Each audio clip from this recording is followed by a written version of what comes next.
মুসা নবীর শরীয়ত বড় কঠিন, তার কওমের লোকেরা তাকে জানাজা দেয় নাই, দাফন দেয় নাই, কাফন দেয় নাই, ডাস্টবিনের মধ্যে ময়লা স্তূপের মধ্যে তার লাশটা ফেলে দিয়েছে।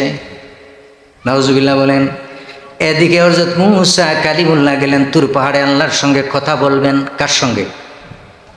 আল্লাহর সঙ্গে। তিনি সব সময় বেশি কথাবার্তা বলেছেন, এর জন্য তাকে লকব দিলেন, ডিগ্রি দিয়েছেন আল্লাহ পাক, মুসা কালিমুল্লাহ। কালিমুল্লাহ মানে আল্লাহর সাথে বেশি কথা বলনেওয়ালা। সুবহানাল্লাহ।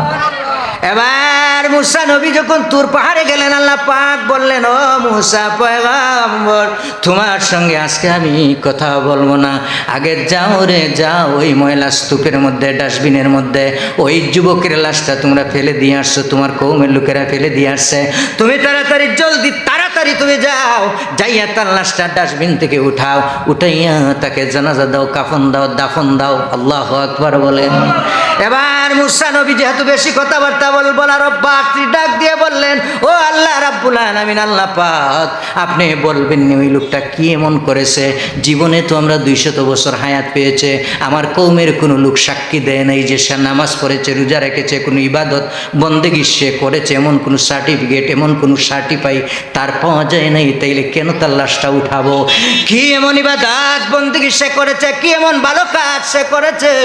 আপনি যদি আমাকে একটু বলতেন তাইলে একটু আমি শুনতাম, আমার জন্য উপকার হতো, আমি বুঝতাম যে এই লোকটা জানাজা কাফন দাফন কেন দিব। বলুন সুবহানাল্লাহ, আল্লাহু আকবার বলেন। এবার আল্লাহ পাক ডাক দিয়ে বললেন, ও মুসা পয়গম্বর, তোমরা এবং তুমি এবং তোমার কওমের লোকেরা আমার ওই যুবকের লাশটা ডাস্টবিনের মধ্যে ফেলে দিয়েছে। তার বাহ্যিক ইবাদত তোমরা দেখেছো, তোমার কওমের লোকেরা দেখেছে, কিন্তু ভিতরের ইবাদত কেউ দেখে না। আল্লাহু আকবার বলেন। আমার বাবারা মাইরা, এবার আল্লাহ রাব্বুল আলামিন বললেন, রে মুসা পয়গম্বর, তুমি তাড়াতাড়ি যাও, জলদি যাও।